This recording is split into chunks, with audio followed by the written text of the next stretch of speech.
Nosotras somos María Verónica Morales y Agustina Santoni y nuestro trabajo se titula La educación de jóvenes y adultos en el peronismo y el periodo histórico se comprende entre 1945 y 1955. En cuanto a la función y definición de la modalidad de la educación de jóvenes y adultos, podemos decir que Hay una concepción filosófica del saber pedagógico, la cual, desplazando los enfoques científicos que prevalecieron durante el periodo de consolidación del sistema educativo, el espiritualismo planteaba una crítica a las posiciones positivistas, teniendo que habían sobreestimado a la ciencia y a la técnica, exaltándolas como saberes de dominio por sobre los valores éticos, desestimando los saberes que tenían al desenvolvimiento integral de la personalidad. también estaba pensada como una educación compensatoria, supletoria y recuperatoria de las carencias de la infancia y acción ocasional,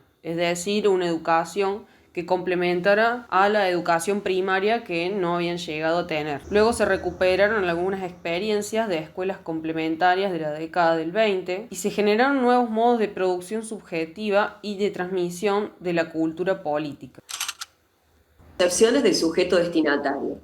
Sujeto igual a pueblo, interpelados por el lenguaje político y la pedagogía. Los sectores populares fueron interpelados desde un discurso que los englobaba como pueblo, como un sujeto privilegiado de las políticas educativas y culturales. Así es que el peronismo renombraba sectores sociales ya existentes, estableciendo sus propias marcas. Los nombraban los descamisados, los cabecitas, los grasitas. Todos ellos fueron sujetos de su política y de su pedagogía. Uno de los aspectos es que eran privilegiados de las políticas educativas y culturales. Intentaban condensar en una propuesta pedagógica donde la educación del espíritu, la institución para el trabajo, la vinculación con la realidad circundante y la formación del hombre para la nación, intentaba formar un ciudadano de inteligencia práctica sin dejar de enseñar el dominio de las normas, los sentimientos y la voluntad de su superación moral. El adulto era visto como un sujeto trabajador ya construido, no solo un analfabeto, es decir, como un sujeto que ya traía conocimientos previos, y se amplió el concepto de ciudadanía, que entraba en conflicto con el concepto liberal previo de ciudadanía, ya que surgieron nuevas formas de organización social y política. Papel tipo de Estado. Políticas de reparación dirigida a los sectores postergados. El circuito de educación técnico-profesional fue un modo de democratización, acceso de la educación que generó la apertura de aspectos educativos a sujetos históricamente relegados.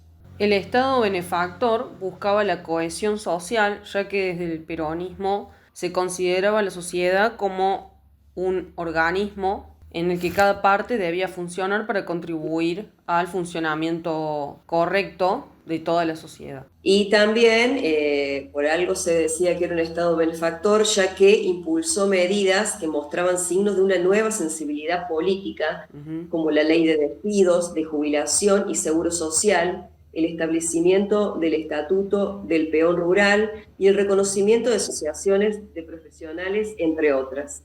En este contexto, las leyes laborales encontraron mejores condiciones de recepción y comenzaron a sentar las bases de este nuevo Estado benefactor. Se buscaba responder a las demandas de la modernización por medio del impulso de la industria, por lo que apareció la formación técnica y profesional, y sostenía que el saber estaba fuertemente vinculado con el hacer, por lo que los saberes prácticos no estaban en desmedro de los saberes intelectuales, sino que se trataba de generar políticas educativas que contribuyeran a la unión de estos saberes. Normalmente en la República Argentina en nuestra época había 4 millones de población estudiantil. De esos 4 millones, solamente 300.000 hacían los estudios secundarios. De manera que de la escuela primaria a la enseñanza secundaria ya había un descarte de 3.700.000 muchachos. De esos 300.000, iban a la universidad nunca más de 100.000 en todas las universidades. De manera que ya en esa etapa había otro descarte de 200.000. ¿Qué pasaba con estos 3 millones largos que al terminar la escuela primaria no podían ir al secundario porque no tenían medios, porque como la enseñanza era cara, ninguno de ellos podía seguir los estudios superiores? Y estos iban a los potreros, que eran las escuelas de delincuencia más conocidas. Y nosotros no tuvimos delincuencia infantil. ¿Por qué? Porque en Buenos Aires más de 50.000 muchachos tenían sus clubes. Esos clubes los hacía el Estado y se lo entregaba a los vecinos que lo administraban y lo llevaban adelante. Por otra parte, las escuelas profesionales, donde el chico iba, recibía un salario y a la vez estudiaba. Después de recibirse de operario, iban a la fábrica, estaban 3 años. De ahí podían pasar a las escuelas de aplicación, que eran escuelas para formar sobrestantes, jefes de talleres, etc. Después de estar allí, iban nuevamente a la industria y estaban 2 o 3 años y entonces tenían derecho a ingresar a la universidad obrera, de donde salían ingenieros de fábrica en cada una de las grandes especialidades de la industria. Eso fue para la masa. Es decir, en esto se contempló un panorama de conjunto y se hizo la conquista más grande, fue que allí la universidad se llenó de hijos de obreros, donde antes estaba solamente admitido el oligarca, porque la forma de llevar al oligarca es poner altos aranceles, entonces solamente puede ir el que los paga. Nosotros suprimimos todos los aranceles. Para la universidad no había ni derechos de exámenes ni nada, era gratis, totalmente gratis, el Estado pagaba eso. De manera que tanto el pobre como el rico podía ir.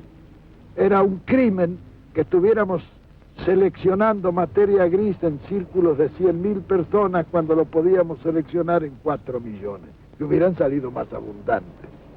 En el contexto internacional, regional y nacional, lo dividimos de acuerdo a los sucesos políticos, sociales y culturales que iban ocurriendo en cada tipo de contexto.